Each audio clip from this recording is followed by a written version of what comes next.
untuk memasukkan waktu silakan Ustaz. Assalamualaikum warahmatullahi wabarakatuh. Bismillahirrahmanirrahim. Innal hamdalillah nahmaduhu wa nasta'inuhu wa nastaghfiruh wa na'udzu billahi min shururi anfusina wa sayyiati a'malina. Man yahdihillahu fala mudilla lahu wa man yudlil fala hadiya lahu. Wa ashhadu an la ilaha illallah wahdahu la syarika lah wa ashhadu anna Muhammadan 'abduhu wa rasuluh. Ya ayyuhalladzina amanu taqullaha haqqa tuqatih wa la tamutunna illa wa antum muslimun. Ya ayyuhan nasu taqu rabbakum alladzi khalaqakum min nafsin wahidah wa khalaqa minha zawjaha wa batha minhuma rijalan katsiran wa nisaa'a wattaqullaha alladzi tasaaluna bihi wal arham innallaha kana 'alaikum raqiba. Ya ayyuhalladzina amanu taqullaha wa qulu qawlan sadida yuslih lakum a'malakum wa yaghfir lakum dhunubakum wa man yuti'illaha wa rasulahu faqad faza fawzan 'azima. أما بعد فإن أصدق الحديث كتاب الله وأحسن الهدي هدي محمد صلى الله عليه وعلى آله وسلم شر الأمور محدثاتها وكل محدثة بدعة وكل بدعة ضلالة وكل ضلالة في النار. Alhamdulillah, kita bersyukur pada Allah Subhanahu wa taala pada hari ini, hari Ahad 24 Sya'ban 1443 Hijriah, kita dimudahkan oleh Allah Subhanahu wa taala untuk duduk bersama mengkaji ayat-ayat suci Al-Qur'an dan hadis-hadis Rasul sallallahu alaihi wa ala alihi wasallam dengan atau dalam sebuah kajian Islam ilmiah tematik membahas tema Qiyad Husnul Khatimah. Salawat dan salam semoga selalu Allah berikan kepada Nabi kita Muhammad sallallahu alaihi wa ala alihi wasallam, pada keluarga beliau, para sahabat serta orang-orang yang mengikuti beliau sampai hari kiamat kelak. Dengan nama-nama Allah yang husna dan sifat-sifatnya yang mulia, kita berdoa, Allahumma inna nas'aluka ilman nafi'an wa rizqan tayyiban wa amalan mutaqabbala. Allahumma amin. Ahibati fillah, afanillah wa iyyakum. Bapak Ibu, saudara-saudari jamaah Masjid At-Taqwa Muhammadiyah duduk sampean Kota Gresik yang semoga selalu diberikan afiat oleh Allah Subhanahu wa taala. Pada kesempatan kali ini kita membahas sebuah tema yang penting, yaitu Qiyad Husnul Khatimah. Husnul Khatimah artinya adalah akhir hidup yang baik. Artinya secara bahasa, akhir hidup yang baik. Dan maksudnya adalah saat di akhir hidup seseorang diwafatkan dalam keadaan beramal ibadah. Saat mati seseorang diwafatkan dalam keadaan beramal ibadah. Contoh, misalkan dalam hadis riwayat Imam Ibnu Majah, Rasul sallallahu alaihi wa alihi wasallam bersabda, atau Imam Ibnu Hibban maksud saya, dari Abu Hurairah radhiyallahu anhu, Rasul sallallahu alaihi wasallam bersabda, laqinu mautakum la ilaha illallah, man kana akhiru kalamihi la ilaha illallah dakhalal jannah. Talkinkanlah orang yang mau mati dari kalian dengan ucapan la ilaha illallah. siapa yang terakhir ucapannya la ilaha illallah, maka niscaya pasti masuk ke dalam surga. Ini yang disebut dengan husnul khatimah, mati dalam keadaan baik, yaitu mati dalam keadaan beramal ibadah.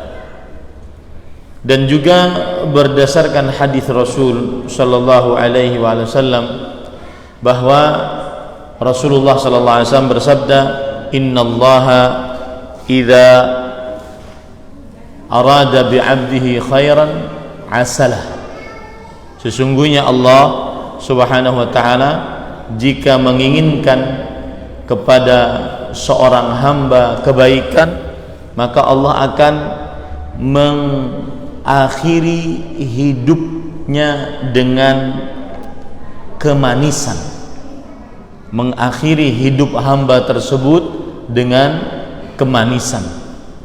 Para sahabat bertanya, wa ma asalahu, bagaimanakah Allah mengakhiri hidupnya dengan kemanisan? Kata Rasul sallallahu alaihi wasallam, yaftahullahu lahu amalan salihan qabla mautihi thumma yaqbiduhu alaih. Allah membukakan untuknya amal saleh sebelum matinya, kemudian Allah wafatkan dia dalam amal saleh tersebut. Inilah yang disebut dengan husnul khatimah, akhir hidup yang baik, yaitu saat mati dalam keadaan beramal ibadah, saat mati dalam keadaan sujud, saat mati dalam keadaan azan, saat mati dalam keadaan bersedekah. Ini husnul khatimah. Pernah waktu itu saya masih di Arab Saudi, bekerja sebagai pendakwah resmi di sebuah institusi yang bernama Islamic Cultural Center Dammam, yang salah satu fungsi dari kantor tersebut adalah mendakwahi para tenaga kerja dari luar Arab Saudi. Dan saya bekerja di sebuah kota Dammam, 1300 km dari Arab Saudi, bukan kota suci. Maka banyak orang-orang asing yang beragama non-Islam. Alhamdulillah pada waktu itu yang masuk Islam di kantor kami sekitar 80 orang per bulan. Dan itu salah satu jihadnya kerajaan Arab Saudi yang tidak diekspos oleh orang-orang. 80 orang. Dan kalau sudah masuk bulan Ramadan ini biasanya dijumlahkan menjadi 150 orang, karena memang bulan Ramadan bulan petunjuk. Nah, di situ saya bekerja sebagai pendakwah dan juga penerjemah resmi. Kemudian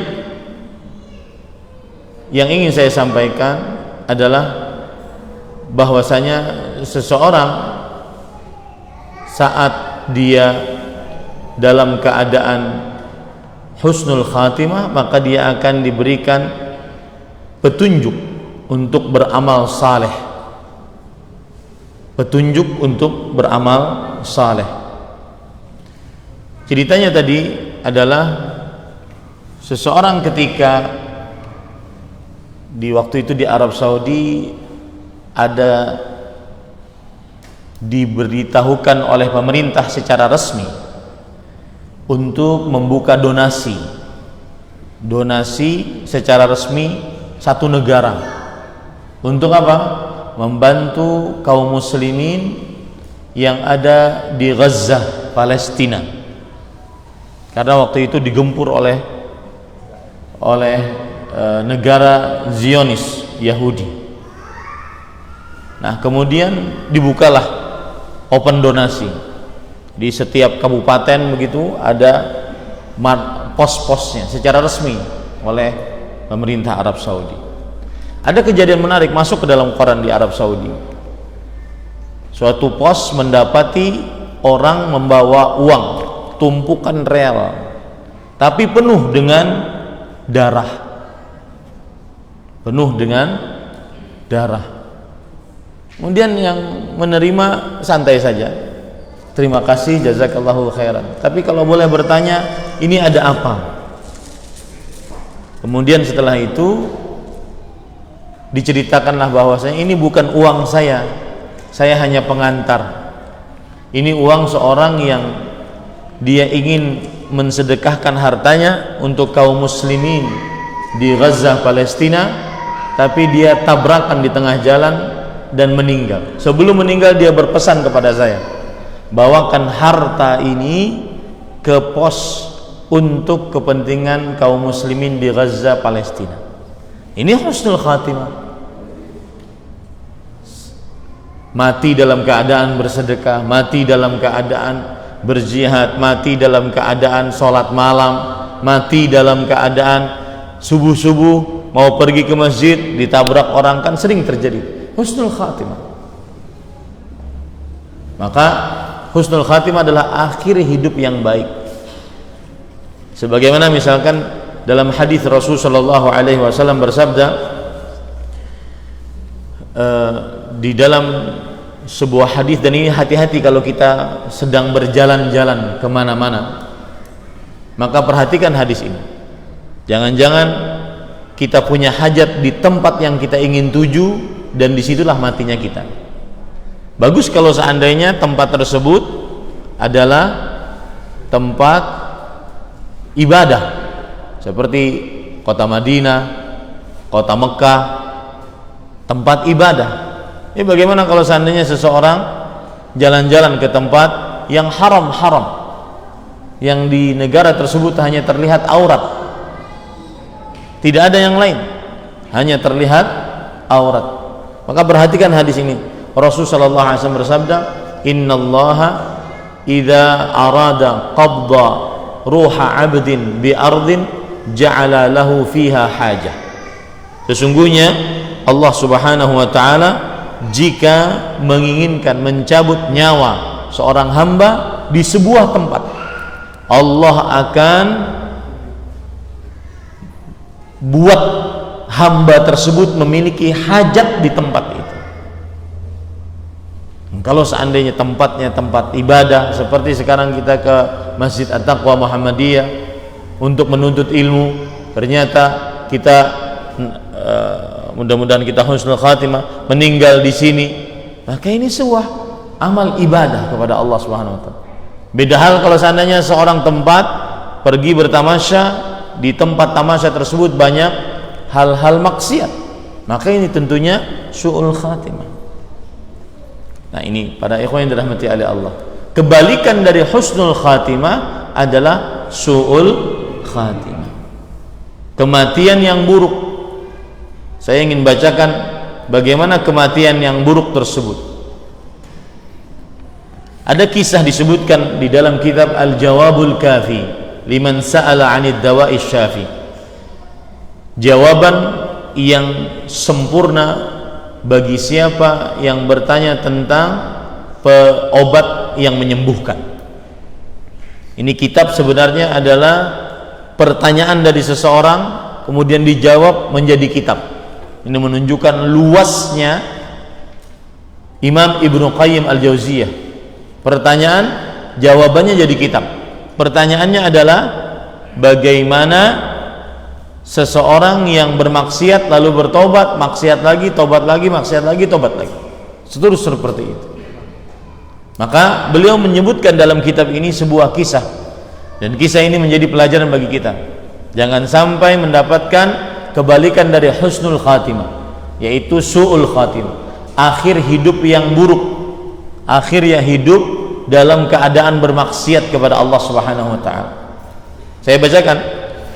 Wa yurwa annahu kana bi Masr rajulun yalzimul masjid lil adzan. Diriwayatkan bahwa ada di kota Mesir atau di negeri Mesir seorang pemuda yang senantiasa melazimi masjid. Kalau bahasa kita marbut masjid untuk adzan was salati fihi, dan juga salat di dalamnya. Jadi dia mudzin untuk adzan dan salat di dalamnya. Kemudian wa alaihi baha'ut ta'ah wa nurul ibadah. Wajahnya terpancar cahaya ibadah ketaatan kepada Allah Subhanahu wa taala. Terpancar kewibawaan ketaatan. Memang orang kalau sholat beda dengan orang yang nggak sholat. Lihat saja, ada cahaya pada wajah orang yang sholat. Cuma bukan jaminan itu dia tertahan dari maksiat. Buktinya ini, faraqa yauman al-manarah ala adatihi lil adzan. Suatu hari dia naik ke atas menara sebagaimana kebiasaannya untuk mengumandangkan azan. Dan ini masih ada di beberapa kota di Indonesia. Naik ke menara seperti di Kudus, ya. Naik untuk azan di sana. Wa kana tahta al-manarah daran linasrani. Ini menara, di azan di situ. Di bawah menara itu ada rumah yang dimiliki oleh seorang yang beragama Nasrani. Fattala'a fiha, lalu dia menilik begitu ke bawah. Fara'a ibnata sahibid dar. Ternyata tidak terasa, tidak sengaja dia melihat anak perempuan yang memiliki rumah tersebut. Tentunya tidak pakai jilbab karena seorang Nasrani. Tidak merasa dia melihat anak perempuan yang memiliki jilbab, yang memiliki rumah tersebut. Faftutina biha. Lihat ibu-ibu, saudari-saudari muslimah yang masih perawan ting-ting, hati-hati. Faftutina biha. Maka dia terfitnah dengannya. Berapa kali pandangan? 1 kali. Dia tergoda langsung dengannya. Bagaimana kita di zaman sekarang yang setiap hari di media sosial, murojaah Facebook, murojaah Instagram, ngelihat, mohon maaf, pantat-pantat perempuan dan jenggot panjang seseorang bukan jaminan dia tidak melihat yang haram. Makanya tidak ada kelezatan bagi seseorang yang suka melihat tersebut. Tidak ada lisannya berzikir, nggak ada. Dan saya ingin nasihatkan, amalan paling mudah zikir. Tetapi kenapa orang jarang berzikir? Bukan karena tidak tepat waktu, bukan karena malas, bukan. Tapi karena maksiat ada kesialan. Maksiat itu ada kesialannya. Kesialan itulah yang membuat ibadah mudah jadi sulit. Saya beri contoh yang lain. Kalau tadi masalah zikir, masalah qabliyah, ba'diyah. Ada orang setelah sholat Jumat misalkan, atau zuhur berjamaah misalkan, laki-laki, samping kanannya, samping kanan saya sholat ba'diyah, samping kiri saya sholat ba'diyah, sedangkan saya sibuk dengan handphone, akhirnya nggak sholat. Padahal kesempatan ada, mudah, banyak lingkungan mendukung, tapi kenapa nggak dikerjakan? Karena kesialan maksiat. Itu harus kita pahami baik-baik. Maksiat bukan hanya sekedar kita bermaksiat, enggak, dia membawa kesialan. Salah satu jenis kesialannya adalah membuat orang malas beribadah. Mushaf berbagai macam cetakan sekarang di Indonesia. Mungkin di rumah kita ada 5 mushaf, tapi enggak pernah dibaca, enggak pernah hatam. Bukan masalahnya wis tuwa, bukan masalahnya sudah umur karena kacamata udah nggak bisa, bukan. Masalahnya sial maksiat sial, membawa kesialan, membuat akhirnya ibadah yang mudah jadi sulit. Contoh lagi, bangun malam, subuh jam 4.20 misalkan, oke? Dia bangun jam 4, setengah 4 bangun, ke kamar mandi, tapi nggak sholat malam, cuma buang air kecil, habis itu main handphone sampai subuh. Kenapa itu bisa terjadi? Sial maksiat, kesialan maksiat. Hati-hati itu. Makanya wajar Rasul Shallallahu Alaihi Wasallam setiap kali bermajlis seperti ini minimal 70 kali mengucapkan astaghfirullah wa atubu ilaih, atau rabbighfirli wa tub alayya innaka antat tawwabur rahim. Minimal 70 agar tidak sial maksiat. agar maksiat tidak mendatangkan kesialan. Maka dia tergoda, fatarokal adzan, ninggalin adzan, wa nazala ilaiha, turun dari menara, masuk menemui perempuan tadi, wa dakhala dar, masuk ke dalam rumah, faqalat lahu ma sya'nuka wa ma turid. Si perempuan terperanjat, apa yang kau inginkan? Kenapa engkau masuk? Qala uriduki, aku ingin kamu. Padahal ahli ibadah, wajahnya bercahaya, mungkin hafal Quran, imam masjid di Masjid At-Taqwa Muhammadiyah. Ya, ini para ikhwah. Kemudian si perempuan tersebut mengatakan, limadha, kenapa engkau mau aku? Qala qad salabti lubbi wa akhadti bima jami'i qalbi. Engkau telah mengambil jiwaku, engkau telah merenggut isi hatiku hanya dengan satu kali pandangan. Bagaimana berkali-kali? Ini saya ngomong begini Pak, bukan suci, bukan. Saya sedang menasihati diri sendiri. Sebelum Bapak Ibu saudara-saudari sekalian, saya jujur saja sedang menasihati diri sendiri. Siapa tahu dengan nasihat ini di masjid ini, dalam majlis yang mulia ini, jiwa saya benar-benar takut saat sendirian. Kemudian qalat la ujibuka ila ribatin abada. Enggak, saya enggak mau main-main. Kalau mau serius. Kemudian kata si fulan yang ahli ibadah tadi, ahli azan, atazawwajuki, aku serius, aku akan menikahimu. Qalat anta muslim wa ana nasrani. Kata si perempuan ini, engkau muslim, aku wanita Nasrani, wa abi la yuzawwijuni mink. Bapakku tidak akan menikahkan kamu, aku denganmu. Kamu muslim. Qala, lihat, atanassar. Qala atanassar. Kata dia, aku akan masuk ke dalam agama Nasrani. Hanya satu kali pandang. Makanya saya sering sebut, sering-sering minta sama Allah, terutama di waktu-waktu mustajab, agar dijauhkan dari berubahnya afiat. Berubahnya afiat. Afiat itu apa? Keselamatan, kenyamanan, keimanan. Afiat itu bukan hanya kesehatan. Kita nggak tahu kapan diuji oleh Allah. Saya di hotel, saya nggak tahu kapan diuji oleh Allah. Jangan-jangan, Assalamualaikum Ustadz, mau pijit nggak Ustadz? Apakah saya mampu melawan? Atau monggo silahkan, nggak ada yang tahu. Kita nggak tahu kapan diuji oleh Allah. Sampai ini, makanya Rasulullah SAW bersabda dalam hadis riwayat Muslim, sering beliau berdoa, Allahumma inni a'udzubika min zawali ni'matik.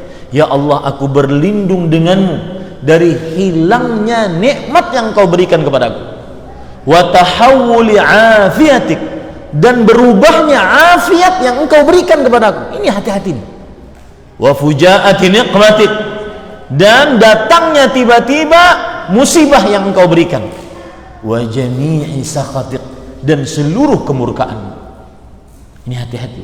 Perempuan juga, ibu-ibu, kita nggak tahu, apalagi perempuan di Indonesia kan sukanya keluar bekerja dan seterusnya.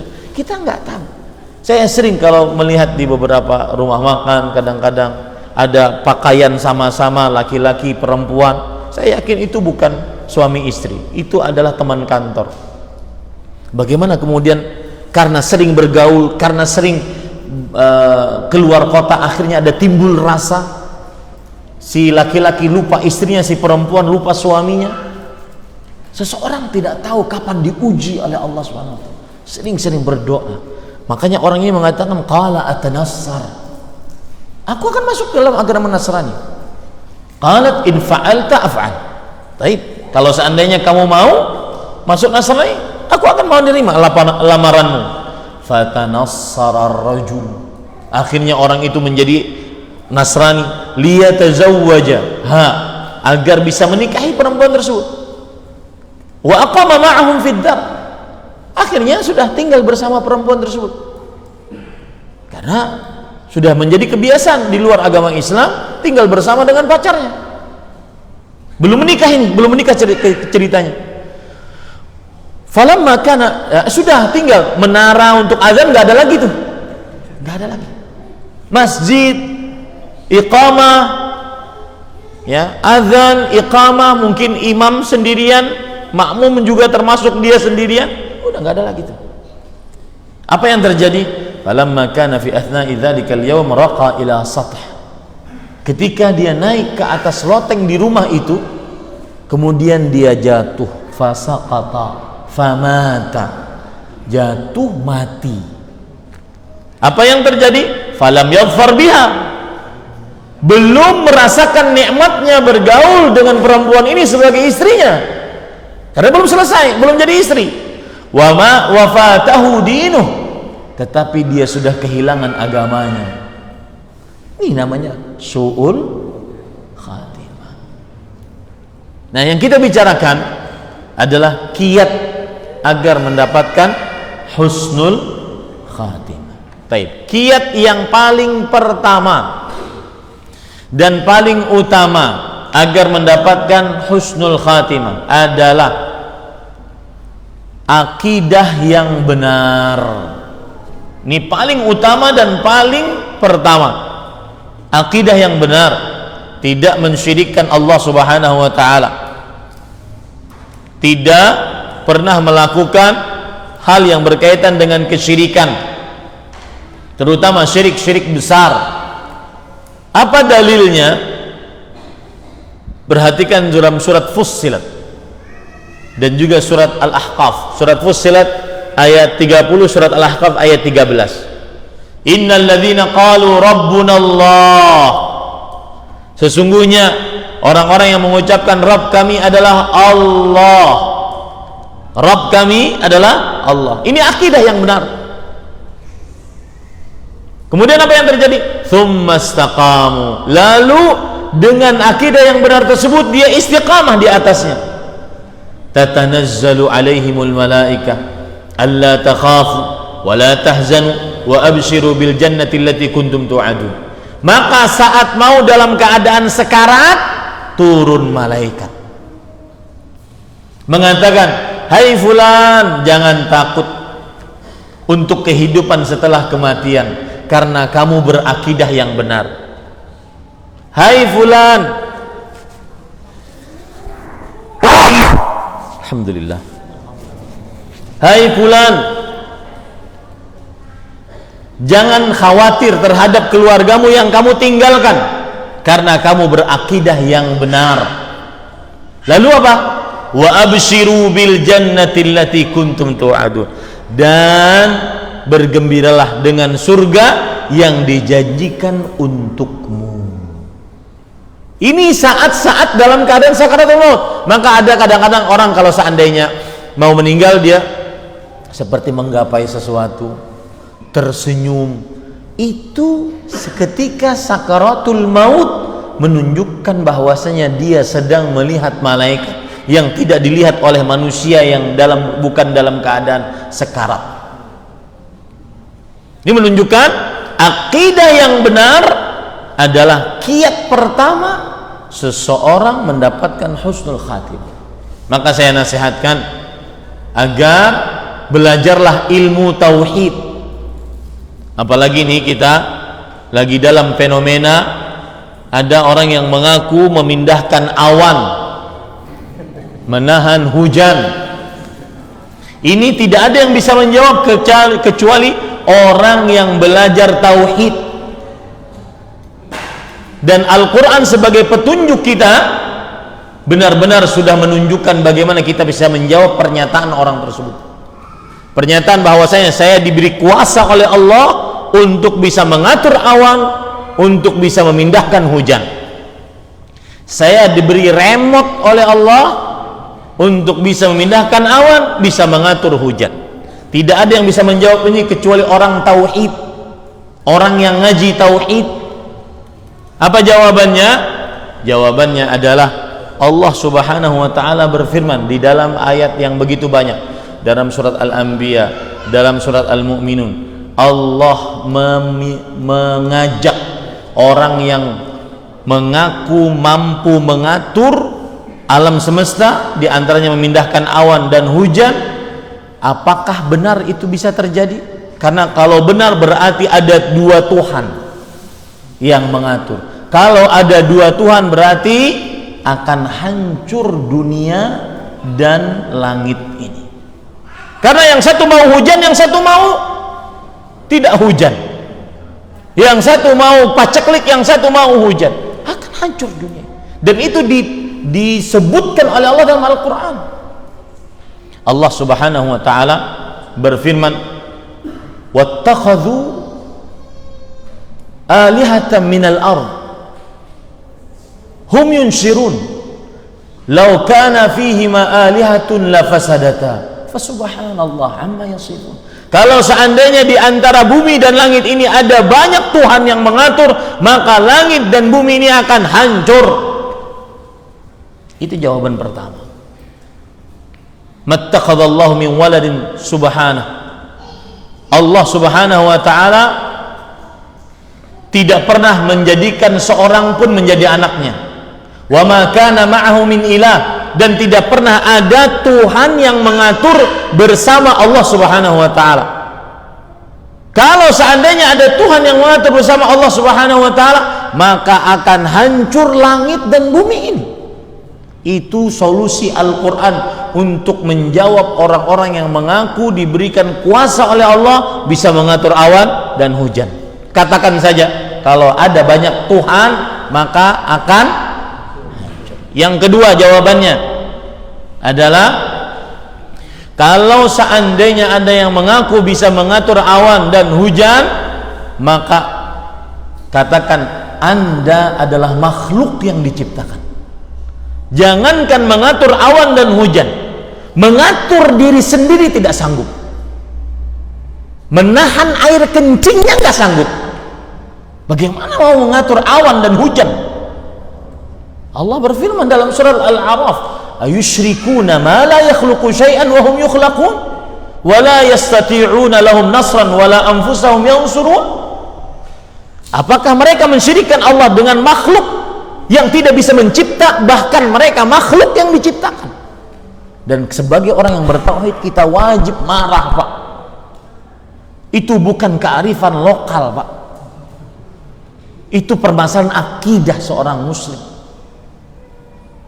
Kita wajib sebagai yang bertauhid, wajib kita meletakkan bahwa hanya Allah Rabbul Alamin, hanya Allah Al-Khaliqu Ajma'in, Khaliqu kulli syai'. Allah Maha Pencipta segala sesuatu. Allah Rabb atas alam semesta, yang memelihara alam semesta. Hanya Allah satu-satunya, tiada sekutu bagi Allah. Masa Allah disamakan dengan makhluk yang dicipta, yang tidak bisa mencipta apa-apa, bahkan dia diciptakan? Nah, ini ahibati fillah, afanillah wa iyyakum. Maka saya nasihatkan, kiat yang pertama adalah seseorang harus benar-benar menjaga akidahnya. Akidah yang paling utama dijaga adalah akidah apa? Tauhid. Tauhid yaitu menjadikan Allah satu-satunya yang memiliki kekhususan. Allah satu-satunya yang memiliki kekhususan penciptaan, pengaturan, kekuasaan. Tiada sekutu bagi Allah. Allah satu-satunya yang memiliki ibadah. Segala macam ibadah hanya ditujukan kepada Allah, karena ibadah seluruhnya hanya milik Allah. Dan cara beribadah ada dua macam. Cara mentauhidkan Allah dalam ibadah ada dua macam. Perhatikan ini baik-baik contohnya. Yang pertama adalah, kalau kita berdoa maka doanya hanya kepada Allah. Isti'anah, minta tolongnya hanya kepada Allah, tidak kepada selain Allah, apalagi kepada orang mati. Kalau seandainya kita minta isti'adah, perlindungan, hanya kepada Allah. Istighatsah, hanya kepada Allah. Ini cara mentauhidkan Allah yang pertama dalam ibadah. Kalau kita bertawakal, bersandar hati, hanya kepada Allah. Bernazar, menyembelih, hanya kepada Allah. qul inna salati wa nusuki wa mahyaya wa mamati lillahi rabbil alamin.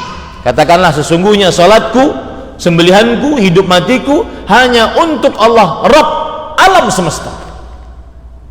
Itu cara yang pertama. Cara yang kedua adalah kita saat beribadah menginginkan pahala, sanjungan, hadiah hanya dari Allah.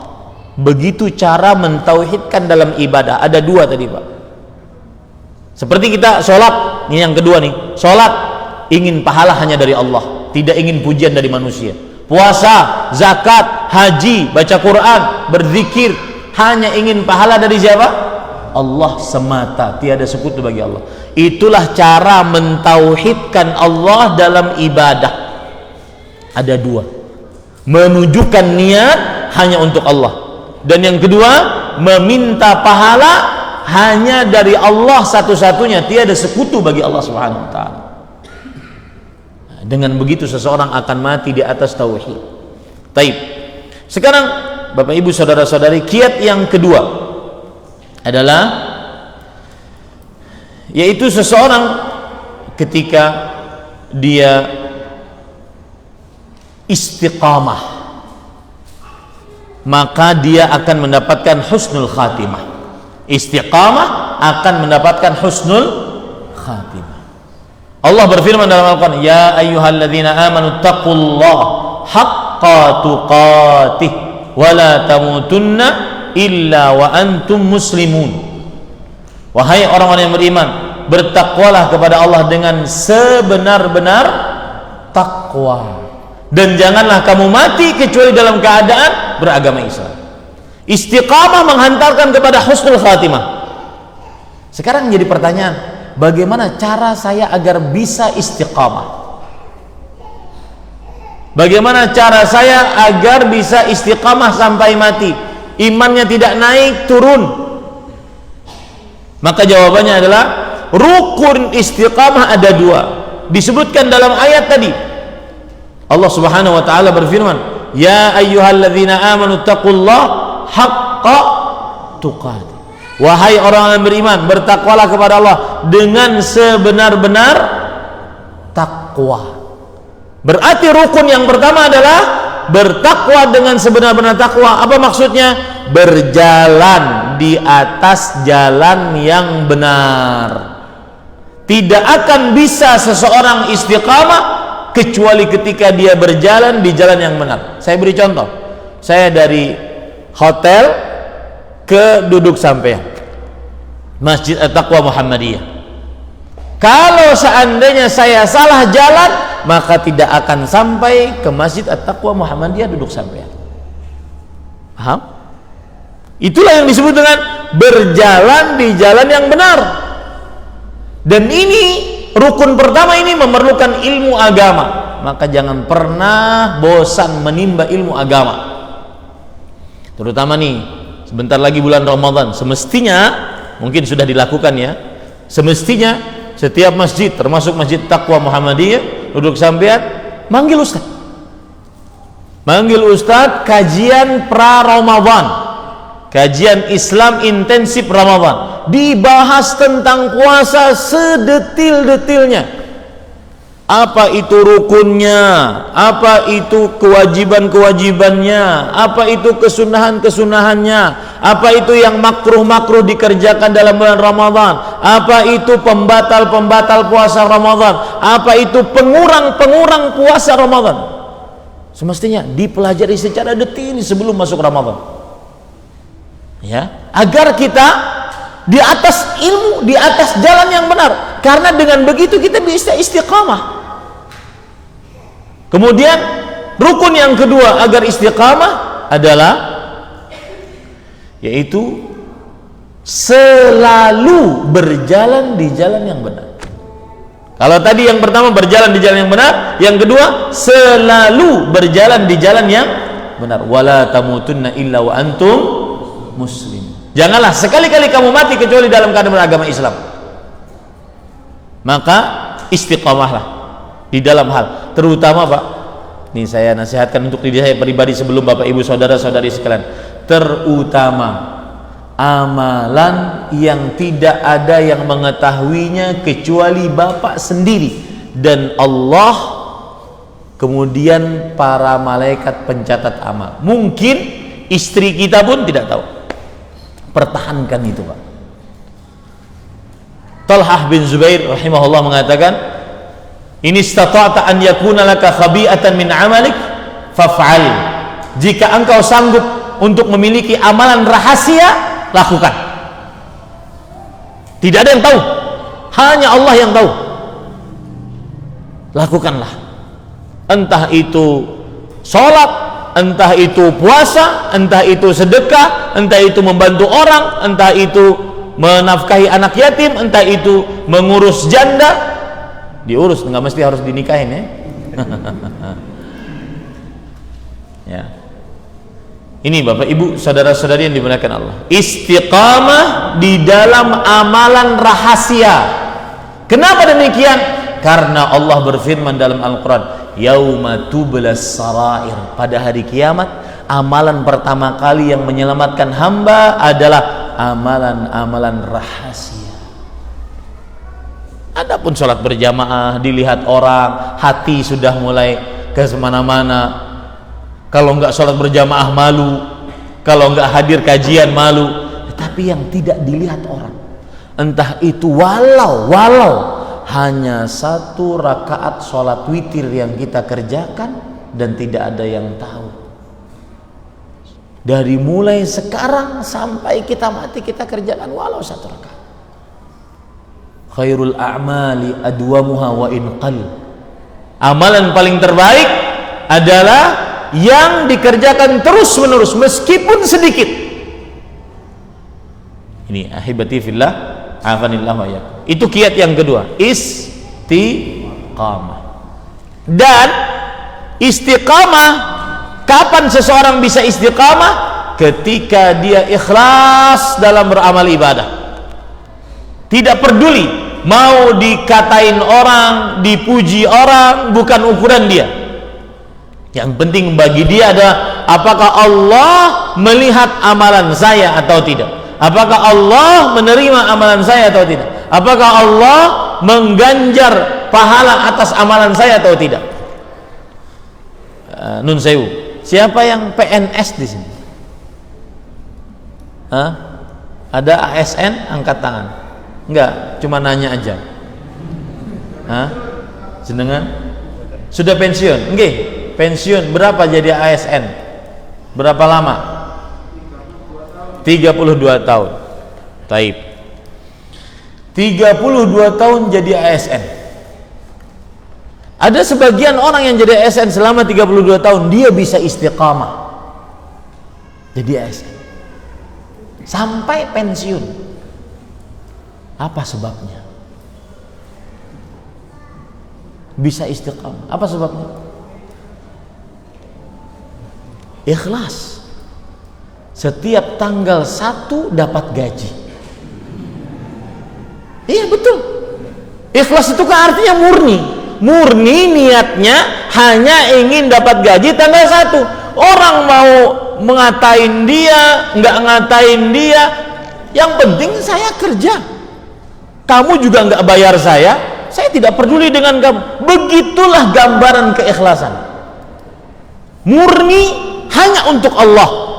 Tidak peduli dia orang memujinya nggak memujinya. Murni hanya untuk Allah. Itu ikhlas. Itulah gambaran keikhlasan. Maka ikhlaslah yang bisa menjadikan seseorang istiqamah. Seperti ASN tadi. Dari mulai dia 32 tahun yang lalu sampai 32 tahun dia tetap, bahkan kadang-kadang kantornya itu aja.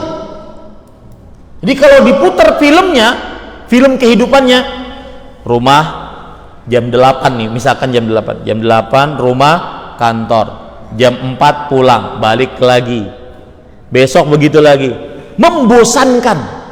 Itu filmnya nggak laku kalau dijual. Tapi kenapa orang mau istiqamah? Apa tadi jawabannya? Ikhlas untuk gaji per tanggal 1. Begitulah amal ibadah.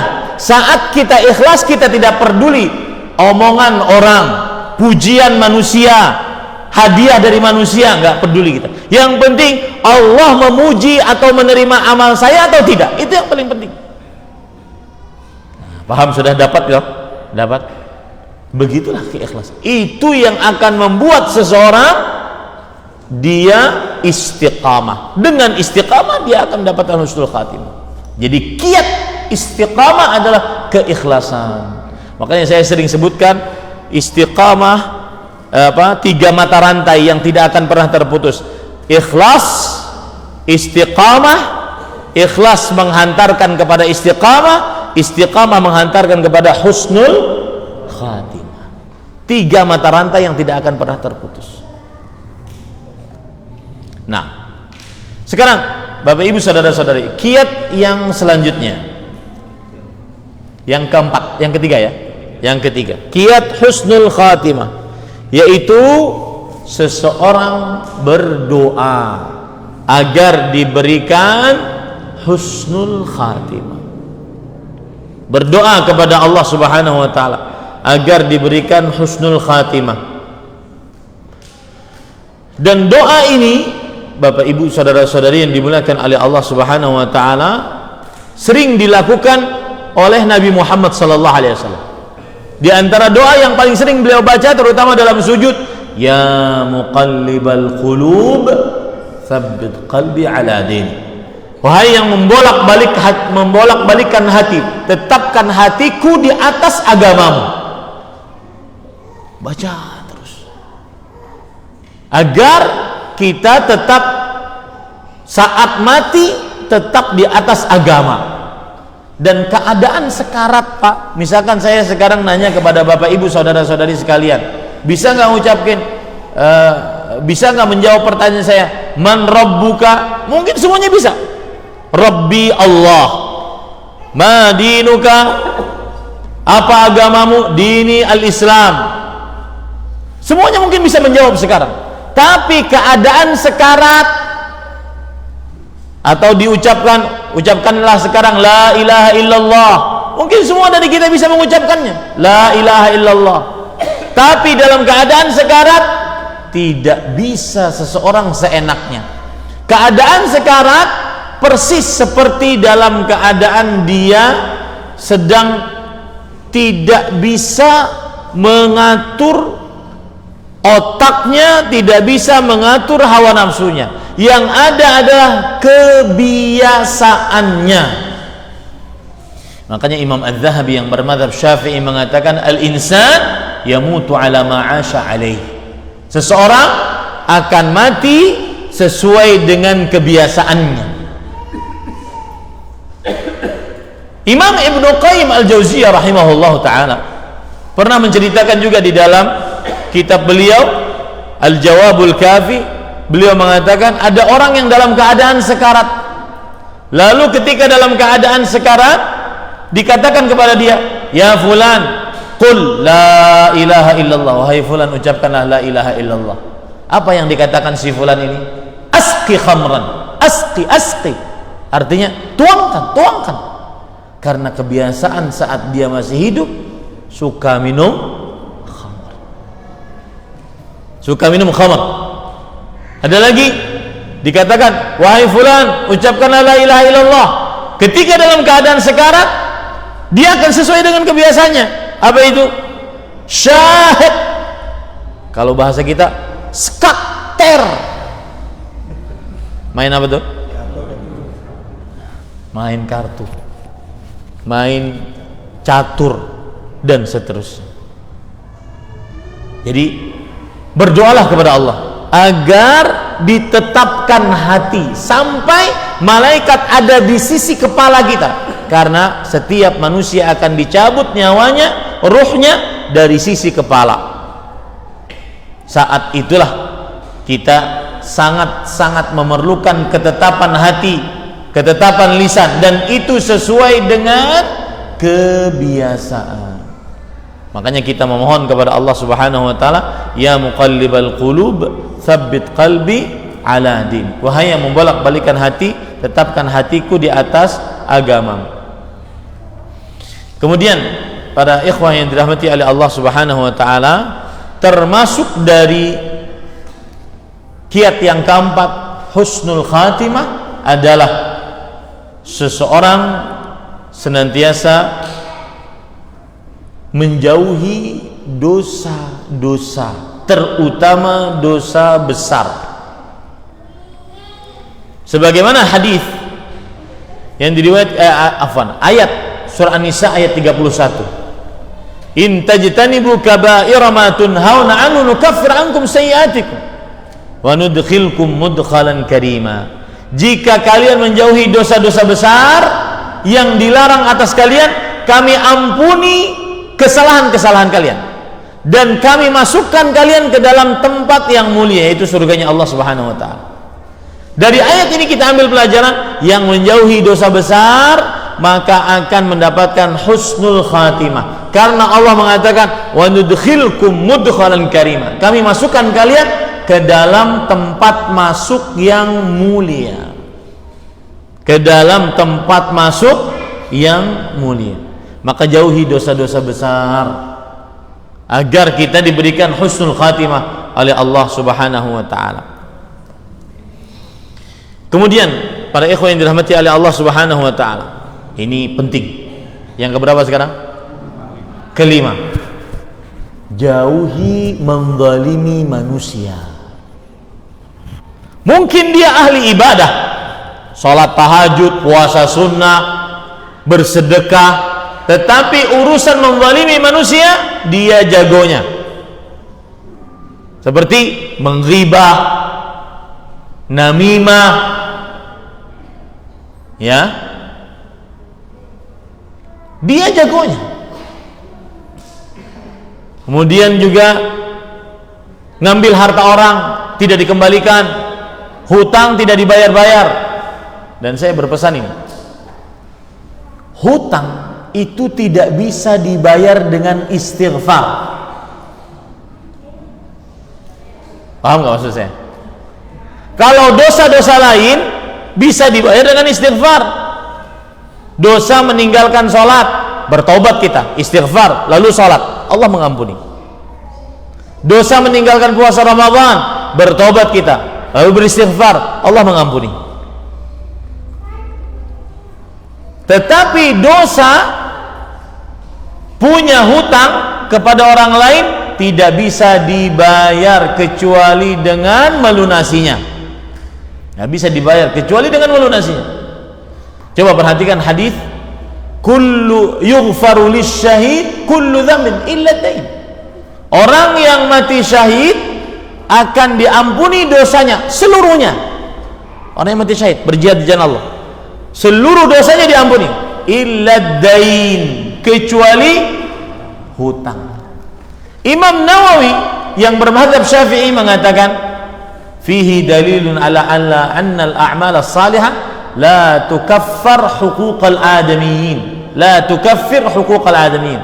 Di dalam ini, hadis ini terdapat dalil bahwa amal saleh tidak menghabiskan tanggungan kita terhadap orang lain. Maka hati-hati Bapak Ibu yang sering berhutang, ibu-ibu yang sering arisan. Arisan adalah apa, Bu? Hutang. Ya, meskipun dia mubah, tetapi jangan bermudah-mudah. Ikut arisan kelompok sana, kelompok sini, kelompok A, kelompok B, 10 kelompok dia ikut arisan semua. Ya. Dan dia sudah dapat semua pertama kali.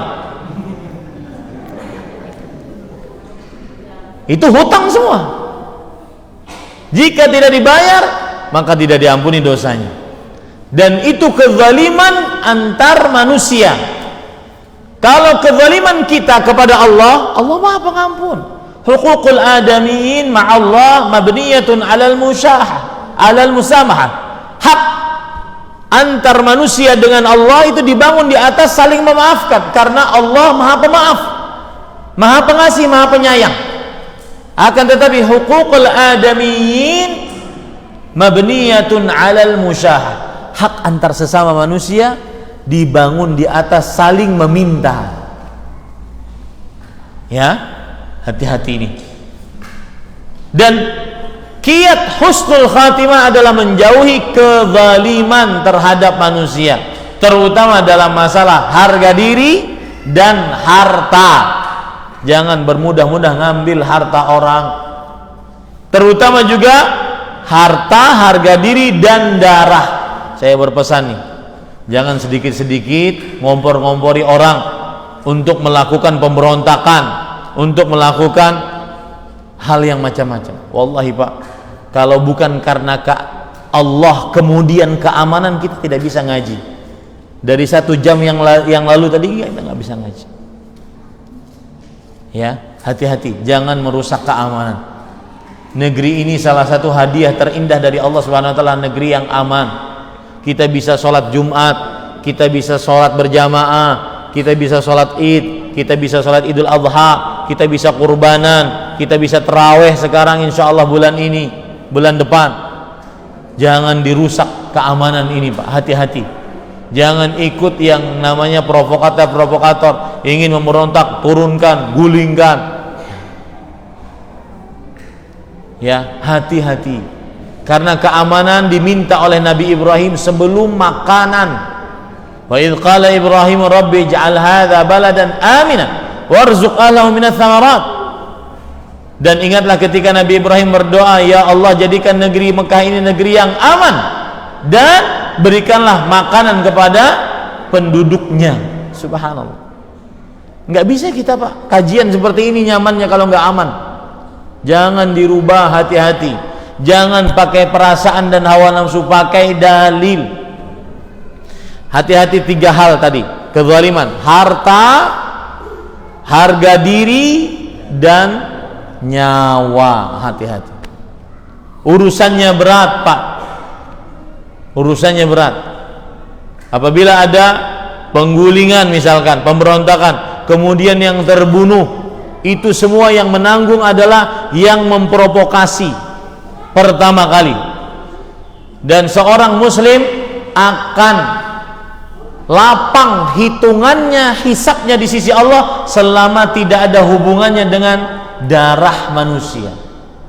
La yazalu ar-rajulu fi fushatin min dini ma lam yusib daman harama. Seseorang masih saja di dalam kelapangan dihisapnya selama tidak terkena darah yang haram. Makanya di Arab Saudi Pak, kalau tengkar, orang kalau di Arab Saudi tengkar itu pakai dada. Apa kowe? Karena kalau sudah nonjok pasti masuk penjara. Karena berkaitan dengan darah. Ya, jadi kalau Bapak mau tengkar, dada aja. Apa kowe? Ya, hati-hati. Lihat hadis riwayat Bukhari, wattaqi da'watal mazlum fa innahu laysa bainaha wa bainallahi hijab. Jauhilah doa orang-orang yang terzalimi. Tidak ada hijab antara dia dengan Allah Subhanahu wa taala. Hati-hati menzalimi orang. 3 tadi, urusan darah, harta, harga diri. Hati-hati menzalimi orang. Kemudian Bapak Ibu, saudara-saudari yang dimuliakan oleh Allah Subhanahu wa taala, termasuk daripada yang keberapa nih? Yang ke-6. Termasuk daripada kiat husnul khatimah, saya akan berhenti pada angka yang ke-7 ya. Insyaallah tepat nanti 10.30 saya berhenti. Termasuk kiat husnul khatimah adalah seseorang senantiasa berzikir kepada Allah Subhanahu wa taala. Karena dengan berzikir tersebut, terutama menghafal Al-Qur'an saat dalam keadaan sekarat, yang ada di dalam lisannya adalah apa? Hafalan Al-Qur'an. Rasul sallallahu alaihi wasallam bersabda, yuqalu li sahibil Qur'an iqra wartaqi warattil kama kunta turattil fir dunya fa inna manzilaka 'inda akhir ayatin taqra'uha. Bacalah Al-Qur'an, bacalah, terutama Pak bulan Ramadan ini. Hatamkan Quran. Dan saya sering mengatakan kalau sudah masuk Ramadan yang paling sedih bukan yang tidak bisa beli baju baru, bukan yang tidak bisa buka puasa dengan makanan enak, tetapi yang paling sedih yang tidak bisa menghatamkan Al-Quran karena dia tidak lancar baca Quran. Bulan Ramadan bulan menghatamkan Al-Quran. Jangankan kita, Pak, manusia yang paling terbaik, Sayyidu waladi Adam, anak pemimpin anak keturunan Adam, Khalilur Rahman, kekasih Allah Subhanahu wa taala, beliau menghatamkan dalam bulan Ramadan Al-Quran sebanyak sekali. Imam Asy-Syafi'i, beliau menghatamkan Al-Quran di dalam bulan Ramadan sebanyak 60 kali, sebagaimana diceritakan oleh Ar-Rabi' bin Sulaiman, murid terdekatnya Imam Syafi'i rahimahullah. Kana Syafi'i idza dakhala Ramadan yakhtimul Qur'ana fi 60 khatmah. Adalah Imam Syafi'i rahimahullah, jika masuk ke dalam bulan Ramadan beliau menghatamkan Al-Quran sebanyak 60 kali. Bagaimana itu bisa terjadi, Ustaz? Begini ceritanya, begini caranya. Ini bukan cerita manusia-manusia super heroik, Superman, Batman, Iron Man, bukan. Ini cerita nyata dan banyak yang sudah mencobanya. Membaca Al-Quran bagi orang yang lancar, satu juznya 1 jam. Setengah jam maksud saya. Satu juznya setengah jam. Berarti kalau 30 juz 15 jam. 15 jam. Berarti kalau seseorang ingin hatam per hari, 1 kali hatam, bisa dia. Karena cuma 15 jam. Dia masih bisa dagang, masih bisa masuk kantor, cuma 15 jam. Karena kita sehari semalam 24 jam. Itulah rahasia mengapa ada ulama yang bisa menghatamkan Al-Quran 1 hari 1 kali hatam. Karena 1 juz setengah jam, 30 juz 15 jam. Taib. Tadi dikatakan Imam Syafi'i 60 kali hatam. Bagaimana caranya? Berarti 1 hari 2 kali hatam. Sedangkan kalau 15 tambah 15 menjadi 30. Sedangkan sehari semalam cuma berapa jam? 24 jam. Caranya adalah Imam Syafi'i ulama besar, Al-Quran hafal ngelotok di luar kepala, bacaannya cepat, mungkin 1 juznya bisa 20 menit. Dengan begitu beliau bisa menghatamkan 2 kali hatam. Makanya saya nasihatkan, kalau seandainya ada seseorang, baik bapak ibu, yang hari ini belum bisa baca Quran, maka mulai hari ini panggil guru privat. Saya ingin bisa, saya ingin tahun depan hatam Quran. Saya pernah, Pak, punya murid namanya Pak Jimmy. Beliau ahli masak di hotel bintang 5 di Arab Saudi. Kemudian beliau datang ke kantor saya, Ustadz, saya ini sedih, setiap kali bulan Ramadan saya tidak bisa menghatamkan Quran. Paling cuma selembar 2 lembar saya bisa baca. Saya ingin hatam seperti orang-orang lainnya. Saya katakan, kalau seandainya Bapak semangat, silakan datang ke kantor saya setiap habis maghrib. Hari ini. Datang dia. Dia belajar sampai setahun. Lancar. Suatu Ramadan dia telepon saya, Ustadz, alhamdulillah, ini sudah hataman yang kedua. Ramadan bulan membaca Al-Quran. Orang yang sangat merugi dalam bulan Ramadan adalah orang yang masuk Ramadan dia belum bisa baca Quran.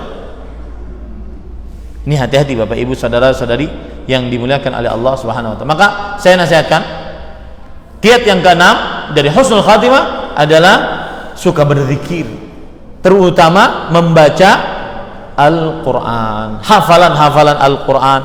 Jangan cuma menghafal 3 qul. Ini bukan meremehkan surat-surat tersebut, tapi melihat bahwasanya surat tersebut sedikit, 3 qul. Qul huwallahu ahad, qul a'udzu birabbil falaq, qul a'udzu birabbin nas. Tambah surat paling favorit, warisan TK, inna a'taina.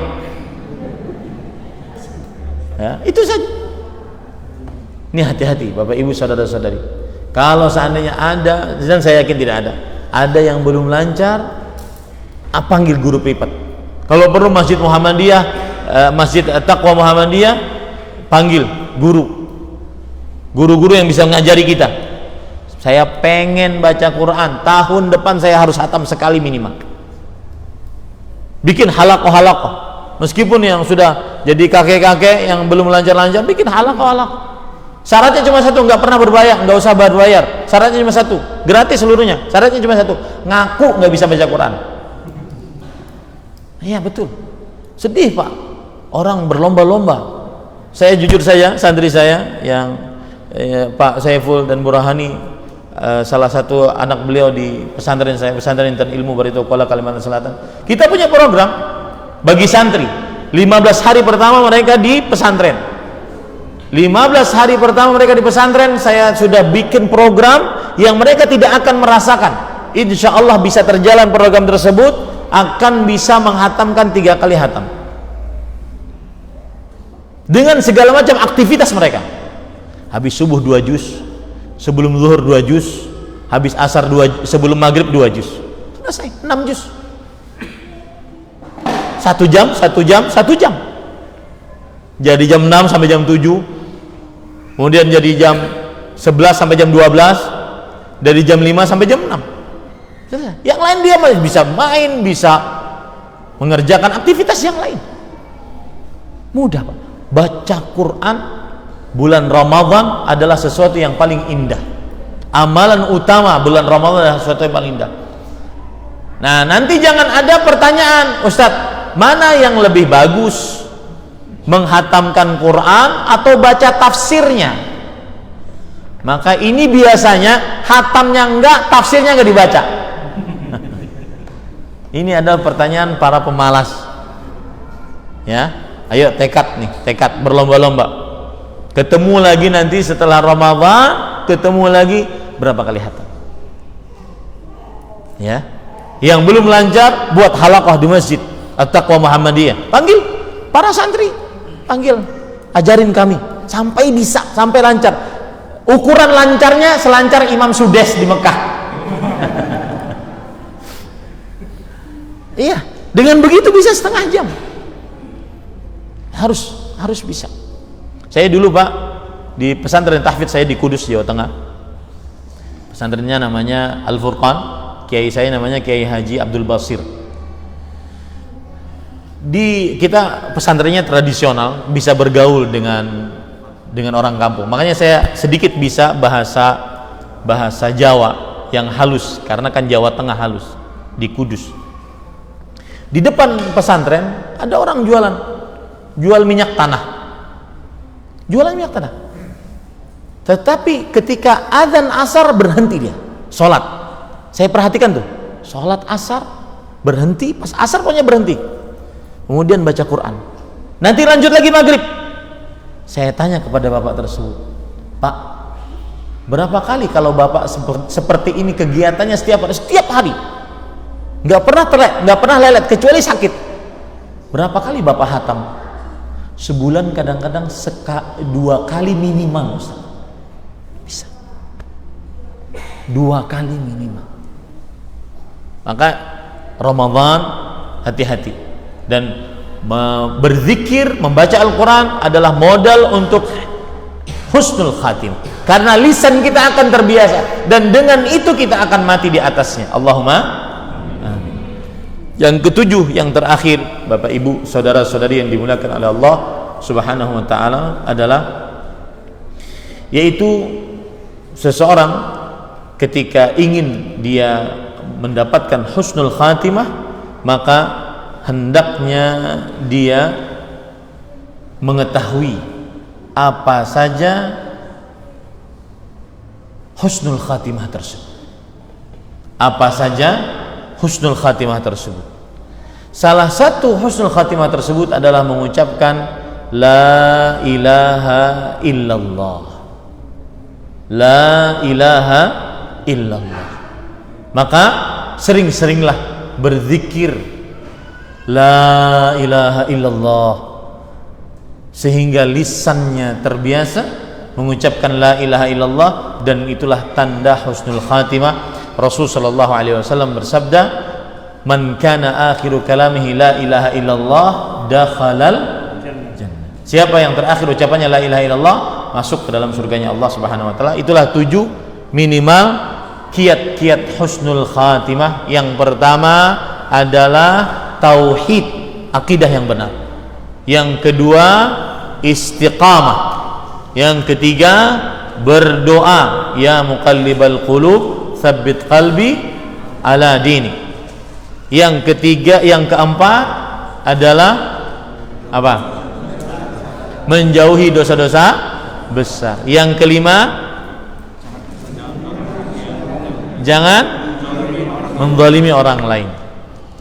Yang keenam, banyak-banyak berzikir, terutama membaca Al-Quran. Yang ketujuh, khusus, dia sama dengan yang keenam, tetapi secara khusus adalah zikir la ilaha illallah. Berdiri, berbaring, duduk, lagi bersama suami, lagi bersama istri, lagi di pasar, lagi di tambak, ucapkan la ilaha illallah. Seseorang akan terbiasa dengannya dan dia akan wafat di atasnya. Allahumma amin. Ini yang bisa saya sampaikan. Wallahu alam. Mungkin jika ada yang ingin bertanya, dipersilahkan. Nggih, Pak.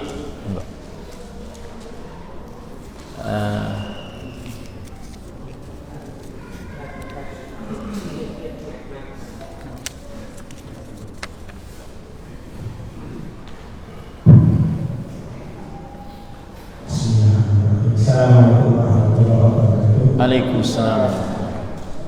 Ada penjelasan, ada riwayat di seseorang itu biasa melaksanakan atau berbuat kebaikan padahal dia ahli neraka, dan orang yang terbiasa berbuat ahli neraka padahal dia disebut inam malu bil khawatir dan juga jangan apa-apa. Ini membedakan saya. Yang kedua, riwayat-riwayat mengenai kata-kata sesuatu itu banyak juga. Tapi apakah setiap kata itu kata-kata pasti itu seperti mana? Kalau apa itu dia bisa pindah pakai kanan yang tapi jelas atau jelas, saya tadi banyak lagi kata-kata sesuatu mana? Contohnya tahu, penyakit tahu, terus apa itu Banyak. Tenggelam, terbakar, maka banyak sekali. Apa mati hari Jumat, malam Jumat, apa itu pasti seperti bagaimana jadinya orang yang berkata seperti mana? Ya. Assalamualaikum warahmatullahi wabarakatuh. Waalaikumsalam warahmatullahi wabarakatuh. Bagus pertanyaannya. Yang pertama adalah yang berkaitan dengan hadis yang berbunyi begini.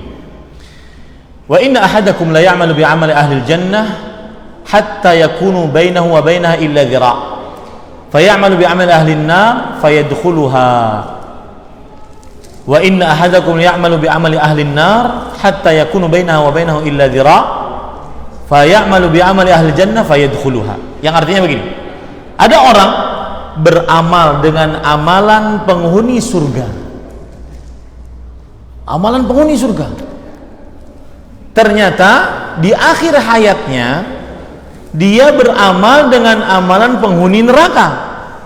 Maka akhirnya ditutup hidupnya dengan amalan penghuni neraka, akhirnya dia masuk ke dalam neraka. Sebaliknya, ada orang beramal dengan amalan penghuni neraka, kemudian dia tutup akhir hidupnya dengan amalan penghuni surga, akhirnya dia masuk ke dalam surga.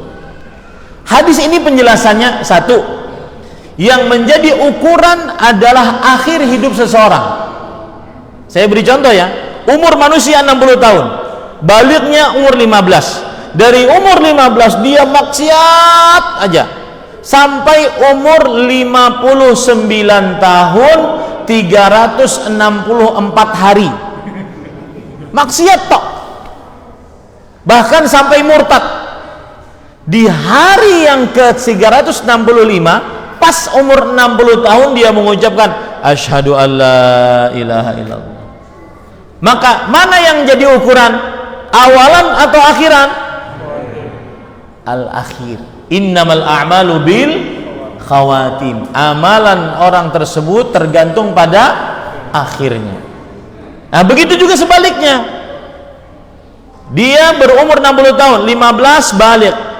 Kemudian dia mengerjakan amalan-amalan penghuni surga.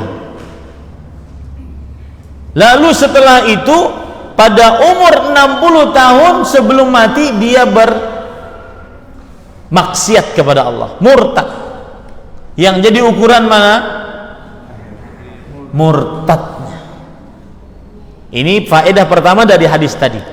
Betul yang Bapak katakan tadi, sesungguhnya amalan tergantung pada akhirnya. Faedah yang kedua, Ustadz sepertinya kok zalim ya Ustadz, capek-capek ternyata takdirnya neraka, yang ini foya-foya ya. Makanya ada pepatah mengatakan muda foya-foya, tua masuk surga.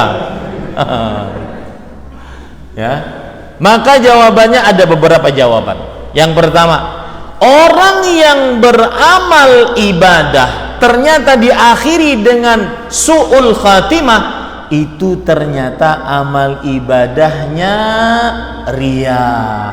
Nah, itu masalahnya. Sehingga diakhiri dengan su'ul khatimah. Itu masalahnya. Karena ada dalam beberapa lafaz fima yabdulin nas, dia beramal dilihat oleh manusia, saat dilihat oleh manusia dia beramal saleh, tapi tidak tahu saat sendirian. Itu penyebab dia ternyata apa? Su'ul khatimah. Paham Pak sekarang? Kenapa dia kok seperti dizalimi? Ya, yang foya-foya kok enak sekali, cuma dengan la ilaha illallah langsung masuk surga. Sedangkan yang ini beribadah, kemudian setelah itu dia bermaksiat, di akhirnya masuk neraka. Maka kita katakan yang beribadah ini ternyata apa tadi? Riya. Makanya pentingnya menjaga hati. Saya ingin mengupas sedikit tentang riya. Apa penyebab riya? Dua. Ingin dipuji dan ingin dapat hadiah, itu penyebab riya. Sebagaimana perkataan Imam Al-Qayyim rahimahullah, la yajtami'u al-ikhlas fi qalbil 'abdi wa mahabbatun nas wa tam'i fi ma innan nas illa kama yajtami'u al-ma'u wan nar. Tidak akan terkumpul keikhlasan di dalam hati seorang hamba dengan cinta pujian, cinta hadiah dari manusia. Enggak akan ngumpul tuh. Kecuali seperti terkumpulnya api dan air, enggak akan pernah bisa nyatu. Maka caranya agar kita benar-benar ikhlas, tidak riya, bagaimana? Kita hilangkan dua sebab ini, suka dipuji dan suka dikasih hadiah. Bagaimana cara menghilangkan suka dipuji? Ketahuilah Bapak Ibu, pujian manusia terbatas, relatif. Mungkin seseorang memuji hari ini, jangankan besok, 5 menit ke depan sudah dicela lagi. Pujian manusia terbatas. Tapi kalau Allah memuji, apa yang terjadi? Benar-benar terpuji. Maka carilah pujian dari Allah. Yang kedua, apa penyebab riya tadi? Ingin dapat hadiah. Cara menghilangkannya bagaimana?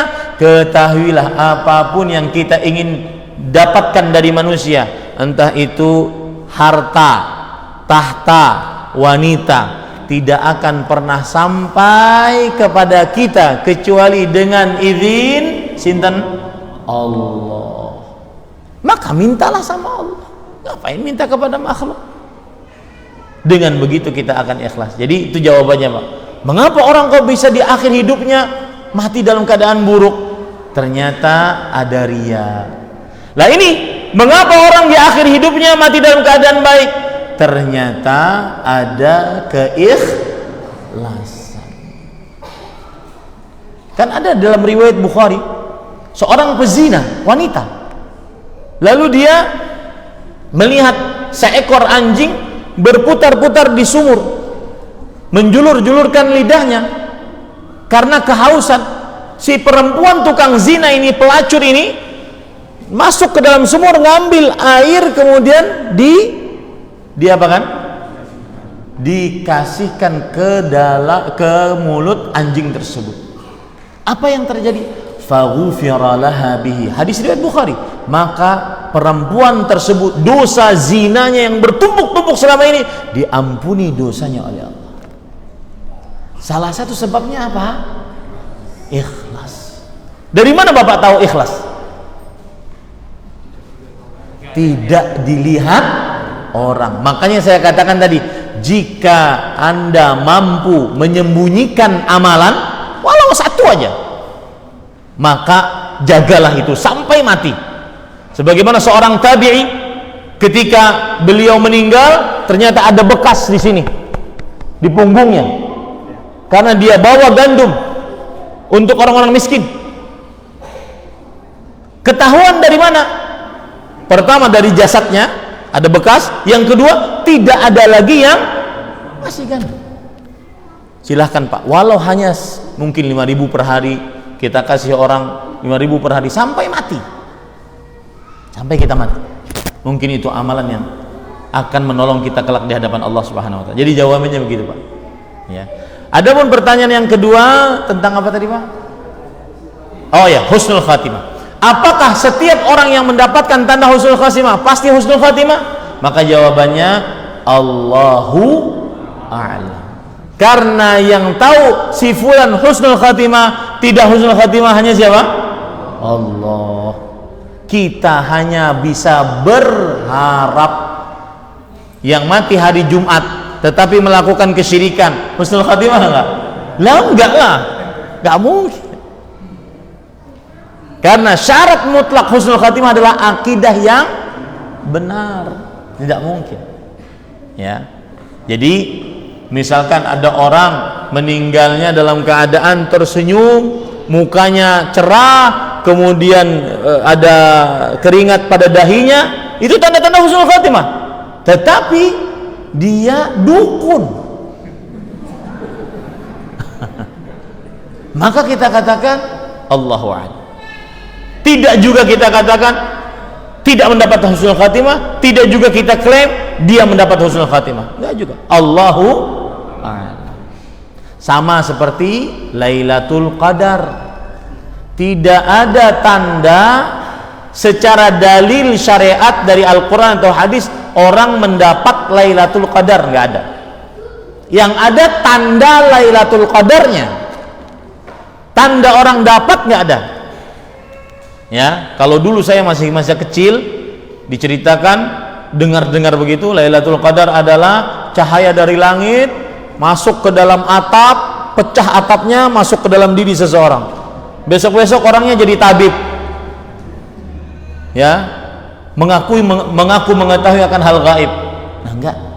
Tidak ada tanda. Kenapa Pak tidak ada tanda?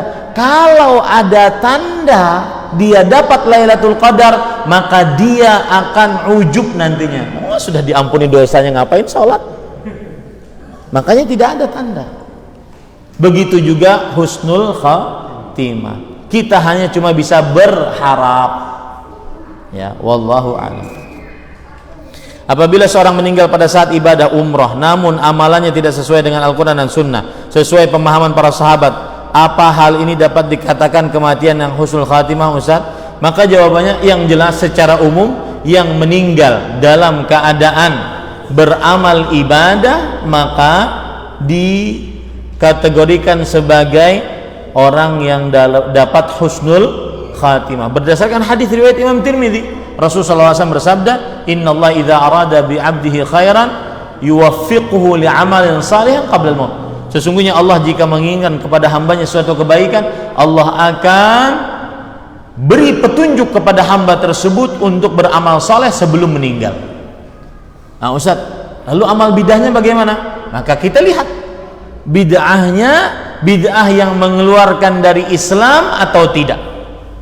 Kalau bid'ah yang mengeluarkan dari Islam, maka kita tidak bisa berharap dia dapat husnul khatimah. Tapi kalau seandainya bid'ah yang dia tidak mengeluarkan dari Islam, maka semoga dengan keikhlasannya dan matinya di kota Mekah diampuni dosa-dosa bid'ahnya. Bisa dipahami nggih? Nah, tapi tetap kita tidak bisa mengklaim, oh si fulan husnul khatimah. Kita hanya bisa apa? Berharap, berdoa kepada Allah. Amalan apakah yang dapat dilakukan oleh wanita yang sedang haid ketika berada di bulan Ramadan? Bolehkah mengikuti taklim di masjid sebagaimana normalnya? Jazakallahu khairan. Barakallahu fikum. Wanita haid yang tidak bisa dia lakukan, satu sholat, dua puasa Ramadan dan puasa-puasa lainnya. Sedangkan yang lainnya dia bisa lakukan. Yang ketiga tawaf, yang keempat memegang mushaf. Itu yang tidak bisa dia lakukan. Yang lain-lainnya dia bisa. Di antaranya dia duduk di majelis ilmu meskipun di masjid, asalkan dengan syarat dia benar-benar bisa mengamankan tercecernya darah haid di masjid. Ya, bagaimana caranya biar tidak tercecer darah haid di masjid? Ini agak susah dan perempuan lebih mengerti insyaallah. Agak susah ini karena kelamaan duduk kadang-kadang seseorang tercecer darahnya, haidnya, dan itu najis dan itu termasuk dosa, mengotori masjid dengan darah haid. Makanya para ulama jumhur mengatakan diharamkan, ada yang mengatakan dimakruhkan dia pergi ke masjid dalam keadaan haid karena takut tercecer darahnya. Sedangkan amalan lain dia bisa mengerjakan, berdoa, berzikir, membaca Quran melalui hafalan, membantu orang lain, memperbanyak sedekah. Ya, makanya saya katakan tadi, mestinya di setiap masjid kaum muslimin sebelum masuk Ramadan sudah mengadakan kajian-kajian Islam intensif.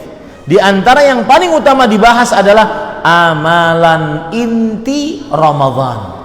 Apa sih amalan inti Ramadan? Sehingga kita tahu amalan kita saat Ramadan itu apa saja. Ya, yang jelas tadi jawabannya diperbolehkan selama dia merasa aman. Kalau dia ragu-ragu maka lebih baik dia di rumah saja. Allahu a'lam. Apakah benar amalan tergantung akhirnya? Iya, amalan tergantung akhirnya sebagaimana hadis Rasul sallallahu alaihi wasallam. Tapi ingat, Allah tidak akan pernah menzalimi hambanya. Nah, ini jawaban yang kedua. Wa ma rabbuka bidzallamin lil 'abid. Rabbmu tidak akan menzalimi hambanya. Yang ahli taat insyaallah akan diwafatkan dalam ketaatan. Yang ahli maksiat maka dikhawatirkan dia wafat dalam kemaksiatan yang mendapatkan su'ul khatimah. Wallahu a'lam. Dalam bab ini sudah dicontohkan oleh baginda bahwa berpoligami dilaksanakan oleh Nabi, sedangkan hukumnya bagi istri yang dipoligami suaminya berpahala bahkan dijamin surga. Ini suatu contoh yang sangat luar biasa dan patut diikuti oleh umat Muhammad sallallahu alaihi wasallam. Pertanyaannya, kenapa sang istri tidak selalu merestui sang suami berpoligami? Mohon penjelasannya Ustaz, sehingga ibu-ibu Aisyah mendukung suaminya berpoligami. Sinsen sing takon ya. Oh, itu ada. Baik. Bismillah, walhamdulillah. Poligami syariat Allah Subhanahu wa taala, tapi tidak semua orang bisa melaksanakannya. Berpoligami syariat Allah, tetapi tidak semua orang bisa melaksanakannya karena berpoligami harus ada kekuatan finansial. Kalau tidak, menelantarkan para perempuan yang dipoligami. Dan ini banyak terjadi. Yang kedua, harus ada kekuatan fisik. Adapun kekuatannya cuma pas-pasan, ya jangan. Karena seorang yang berpoligami wajib dia berbuat adil. Nek pas menggilir satu sudah empot-empotan, nah gimana yang kedua, yang ketiga, yang keempat? Harus kuat fisik. Yang ketiga harus kuat perasaan. karena menghadapi perempuan yang bermacam-macam karakternya, seperti Rasul sallallahu alaihi wasallam. Bayangkan ketika beliau menggilir Aisyah radhiyallahu anha, lalu ada istri lain yang mengirim makanan.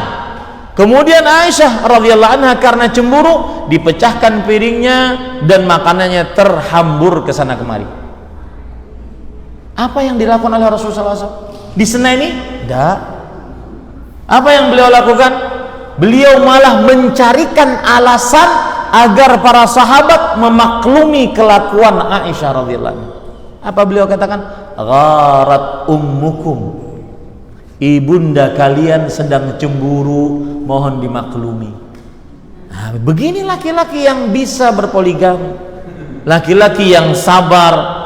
Ini baru menikah yang kedua sehari dua hari, gimana kabarnya? Nggak bisa. Ya, termasuk di dalamnya yang sedang berbicara di hadapan bapak ibu, nggak bisa, nggak jadi pengajian kita. Takut saya tidak bisa, takut. Ya, kenapa takut? Ya tadi tidak sanggup. Hanya orang-orang yang memang dipilih oleh Allah untuk bisa. Tidak semua harus sanggup. Dan saya berpesan kepada bapak, ibu, saudara-saudari, bapak-bapak terutama, ya, ada di Arab istilah seekor ayam itu ayamnya ayam jago, tapi ayam jago dan dia sangat kurus, tidak berdaging gitu, cuma kulit, dan tetapi dia punya kokok yang besar. Itu adalah gambaran laki-laki yang suka ngomongin poligami tapi tidak jadi-jadi. Itu disebut di dalam bahasa Arab dajjal saq'a, ayam saq'a. Itu laki-laki yang suka menyakiti hati suaminya. Awas kowe, macam-macam tak poligami kowe. Ya, ini kasihan istri dibegitukan, tidak diperbolehkan. Nah, kemudian yang kedua, jadi poligami tidak semua orang bisa. Yang bisa, oke, silahkan. Karena itu sunnah Rasul sallallahu alaihi wasallam. Saya pernah ketemu seorang ustadz di Lampung. Ustadz, saya itu harus poligami. Kenapa? Karena saya gemetaran ketika istri saya sedang haid. Saya tidak bisa menyalurkan hawa nafsu saya. Gemetar. Istri haid kan nggak bisa digauli di dalam kemaluannya. Maka saya pegang tangannya. Oh, kok keren emang. Nah, ini pantas ini. Adapun yang ya gitulah, ya nggak bisa. Maka dia tidak sembarang. Yang kedua, para ikhwah, di sini ada pertanyaannya. Kenapa istri tidak selalu merestui sang suami berpoligami sampai dajjal metu nggak akan direstui? Yang disuruh minta restu siapa? Siapa yang suruh minta restu sama istri? Nggak ada. Makanya ada pertanyaan dari seorang perempuan kepada seorang syekh di Arab Saudi. Ini kejadian nyata. Syekh, bolehkah saya berdoa kepada Allah, ya Allah adkhilni wa zaujil jannah, ya Allah masukkan aku dan suamiku ke dalam surga, dan nanti kelak di dalam surga jangan kasih suamiku satu bidadari pun. Jawaban syekh yang menarik, kata syekh, tubtiluna fid dunya wa tubtulina fil akhirati kaman. Kamu ini, wahai para wanita, sudah menyiksa kami di dunia tidak boleh poligami, di akhirat juga. Subhanallah. Jadi Pak yang bertanya, sinten namanya Pak? Pak Suradi Bu namanya. Pak Suradi.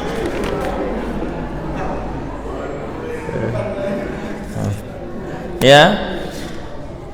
Jadi tidak ada dalam syariat Islam minta restu, nggak ada. Kalau merasa cukup maka menikahlah. Masalah nanti perang dunia kelima itu urusan masing-masing. Oke.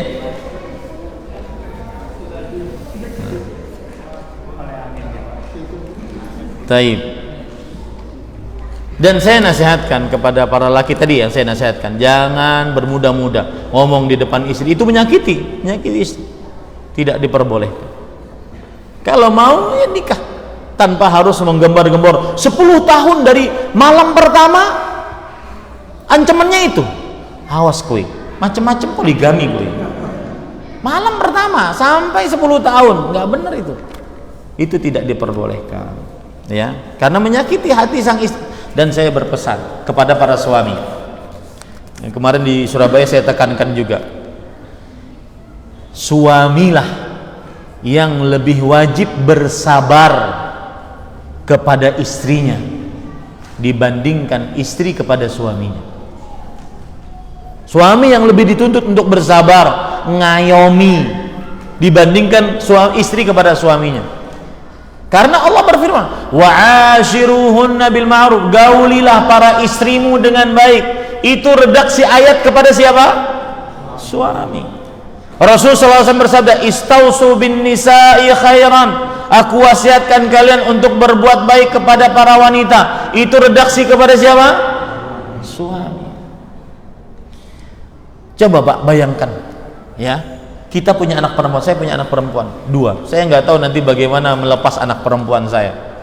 Anak perempuan saya yang saya ketika dia lahir saya temani istri saya gendong pertama kali, saya nafkahi dia, saya besarkan, saya sayangi dia.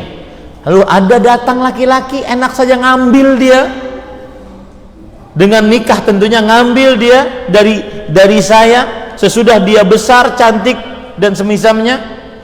Kemudian dia ngambil, lalu dia berbuat kasar. Kita sebagai orang tua tidak rela akan hal itu. Ah, begitulah kita terhadap istri kita. Makanya Rasulullah SAW mengatakan, fa innahunna awanun indakum. Lihat nih para suami, berbuat baiklah kepada istri-istrimu. Sesungguhnya istrimu itu adalah tawanan di sisi suami. Dia nafkah dari suami, mau makan, mau minta baju dari suami. Mau keluar rumah harus izin suami. Kalau seandainya suaminya kasar, sangar, berkata kasar, kotor, tidak penyayang, tersiksa. Dan begitulah nanti akan anak-anak perempuan kita akan tersiksa. Makanya saya nasihatkan, jadilah penyabar, seorang suami yang penyabar. Saya berkata begini bukan berarti saya suami penyabar, enggak. Cuma ini ilmunya, mari kita bersama-sama menerapkan. Ya, ini ilmunya. Makanya saya nasihatkan tadi tentang poligami, kalau memang mau maka beritahu, tidak ada restu, tidak ada izin, beritahu. Ya Pak Suradi, beritahu. Beritahu. Minggu depan saya mau nikah. Masalah nanti perang dunia kelima, dia kabur ke rumah orang tuanya, nah itu urusan masing-masing. Ya. Tapi jangan dimain-mainkan perihal seperti itu karena menyakiti hati istri. Sama panggilan-panggilan, cari panggilan yang baik. Manggil istri dengan panggilan-panggilan sayang, panggilan-panggilan manja. Seperti misalkan Rasulullah SAW memanggil ya Aisyah dengan panggilan ya Aish. Namanya Aisyah, dipanggil dengan Aish. Itu adalah panggilan unyu-unyu bagi yang bernama Aisyah. Ya. Ini kadang-kadang sebagian laki-laki manggil istrinya mboe, mboe. 20 tahun manggil mboe. Ustadz gimana manggil istrinya? Saya punya panggilan 4 untuk istri saya. Sayangku, cintaku, manisku, rinduku. Tuh puas makan kan itu. Ya, harus panggil yang bagus untuk istri kita. Karena bayangkan Pak, dia mampu bertahan dalam puluhan tahun, belasan tahun dengan segala macam kekurangan yang kita miliki. Nah itu, ya. Sekali lagi, saya berkata seperti ini bukan berarti suami yang ideal, tidak. Tetapi ini ilmunya. Mari kita terapkan sama-sama. Mohon nasihat untuk kami dalam berbakti kepada orang tua dikarenakan sudah memiliki kehidupan sendiri. Terkadang kami lalai dalam bakti kepada orang tua. Iya, ini Pak, nasihatnya cuma satu saya. Baktilah kepada orang tua karena anakmu akan merekam kelakuanmu terhadapmu. Oh, nanti saya akan memperlakukan bapak saya seperti itu ketika bapak saya memperlakukan bapaknya seperti itu. Dia akan merekam. Sa'id ibn Musayyab, seorang tabi'i, pernah melihat seorang anak memukuli bapaknya, kemudian dilarang. Kata sang bapak, da'hu fa inni darabtu walidih huna. Kata sang bapak, biarkan, sesungguhnya aku pun memukul bapakku di sini. Jadi anak akan sangat merekam. Makanya saya teman saya Mas Rijal, ketika sudah punya anak Hamzah, saya tanya tadi di mobil, Mas mana yang paling banyak, Ibu Rohani ke rumah Mas atau Mas Rijal ke rumah ibu bawa anak? Kata beliau, ke rumah ibu sering banyak, karena anak akan merekam. Sebagian orang tua kadang-kadang tidak mengenalkan ada istilah kakek nenek karena nggak pernah ke rumah kakek nenek, sibuk sendiri. Dan saya berpesan Bapak Ibu saudara-saudari, terutama yang masih muda-muda, yang masih punya bapak ibunya, bahwa mengurus orang tua, tinggal bersama di rumah tidak sama dengan cuma transfer 1 juta 2 juta per bulan. Jauh beda. Sebagian orang kan sudah anak, ya mungkin sesuai dengan kemampuan masing-masing, kita juga tidak bisa memaksa. Sebagian orang sudah transfer 1 juta 2 juta 3 juta 5 juta, selesai tugas saya. Nggak tahu bapaknya sakit, nggak tahu bapaknya perlu ini, bapaknya nggak tahu dia. Jauh beda Pak, yang tinggal bersama orang tua dengan yang hanya transfer uang, jauh beda. Dan seperti yang saya katakan tadi, kiatnya adalah ingat nih, anak kita merekam seluruh ucapan dan perbuatan kita kepada orang tua kita. Dia akan perlakukan kita kepada kita seperti itu. Kita cium tangan orang tua, kita mendahulukan orang tua makan, kita tidak pernah mengangkat suara di atas orang tua, dia akan ikut. Dia akan ikut.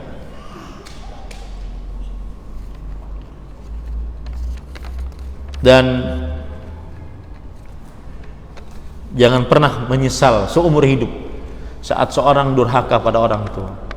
Mengalahlah dengan orang tua. Semakin tua semakin kita mengalah.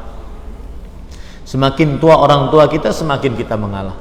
Jangan pernah mengangkat suara. Kalau tidak, kita akan terbawa. Ketika beliau mati, akan terbawa sampai sekarang. Jangan pernah kita menyesal seumur hidup.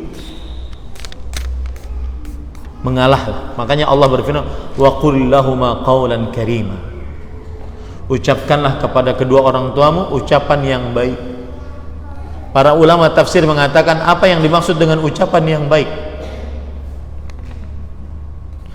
Qal qawlil abdil mudhnib amama sayyidil fadlil ghalidh. Seperti ucapan seorang budak yang melakukan kesalahan di hadapan tuannya, majikannya yang keras dan kasar. Bagaimana perkataan seorang budak melakukan kesalahan, tuannya, majikannya kasar dan keras? Dia akan sangat lembut terhadap orang tua. Yang masih punya orang tua, pernah saya dicurhati oleh seorang anak bontot. Bontot bahasa Jawanya apa? Hah? Ragil, anak terakhir. Anak ragil pernah berkata, Ustadz, saya ini diamanahi, saya ini anak terakhir. Dan kemudian ibu tinggal bersama saya. Saya punya kakak-kakak. Kakak saya alhamdulillah, mereka orang-orang berada, orang-orang kaya. Kami alhamdulillah, kami diluaskan rezekinya oleh Allah. Tapi saya kan juga punya istri, anak, Ustaz. Kalau lagi liburan itu yang saya sangat sedih, Ustaz. Karena ketika ibu saya yang sudah tua, saya tidak bisa liburan seenaknya. Saya harus memperhatikan, oh ini ibu bisa ikut di sini, ibu bisa makan ini. Kami juga seperti keluarga muda lainnya, kami juga ingin happy Ustaz. Saya telepon kakak saya, mereka mengatakan, sudah nanti saya transfer, kamu jaga aja ibu. Maka saya katakan kepada anak ragil tersebut, Mas, tidak semua orang seperti Mas, dan mungkin semua orang ingin mendapatkan pahala seperti Mas. Mengurus orang tua, saya sering katakan ini, mengurus orang tua itu sebenarnya Pak, kita sedang menunggu mereka mati. Wallah, mau jujur tidak jujur kita dalam hati kita, kita sedang menunggu mereka mati. Sedangkan mereka ketika mengurus kita, mereka ingin kita dewasa, sukses. Mama saya rahimahullah meninggal. Tapi kita tidak boleh mengatakan kenapa terlalu cepat beliau tidak boleh kita mengatakan seperti itu. Tapi kalau seandainya beliau melihat sekarang anaknya punya pesantren,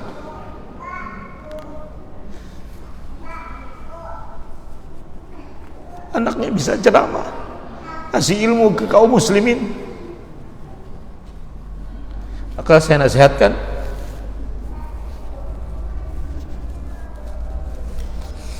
yang masih punya orang tua, bersabarlah.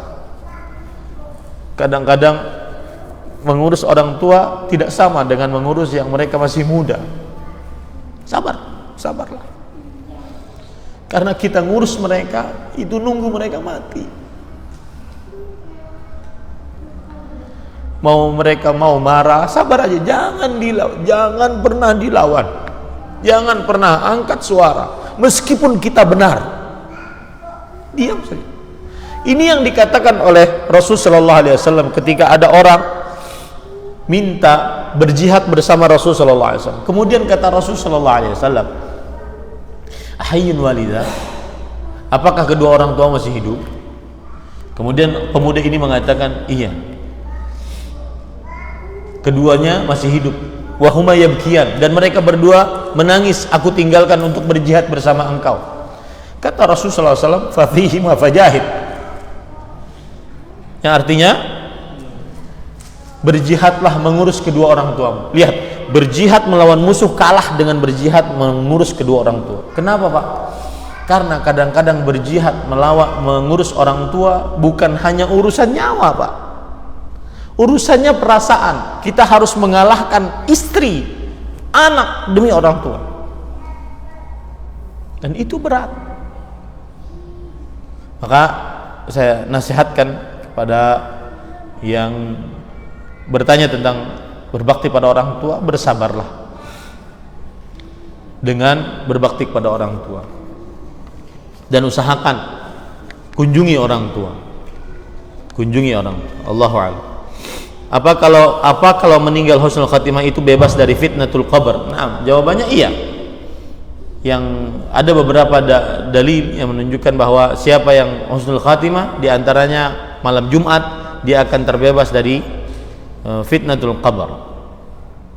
Ada beberapa keadaan tanda husnul khatimah, dia akan pahalanya mendapatkan terbebas dari fitnatul qabr. Apa itu fitnatul qabr? Pertanyaan dalam kubur. Dia tidak terbebaskan dari itu, artinya langsung dapat nikmat Allah Subhanahu wa taala. Wallahu a'lam. Nah, mungkin ini yang bisa disampaikan. Cukup kiranya apa yang baiknya dari Allah Subhanahu wa taala kita cukupkan dengan kafaratul majlis. Alhamdulillah, setelah beberapa tahun saya kembali bisa datang ke sini. Dulu pernah juga, kalau tidak salah ya di Masjid At-Taqwa Muhammadiyah, duduk Sampian Gresik. Mudah-mudahan kita diwafatkan dalam Islam, mudah-mudahan kita masuk ke dalam surga Firdaus tanpa hisab. Kita cukupkan dengan kafaratul majlis. Subhanakallah bihamdik, asyhadu an la ilaha illa anta, astaghfiruka wa atubu ilaik. Sallallahu nabiyana Muhammad walhamdulillahirabbil alamin. Wassalamualaikum warahmatullahi wabarakatuh.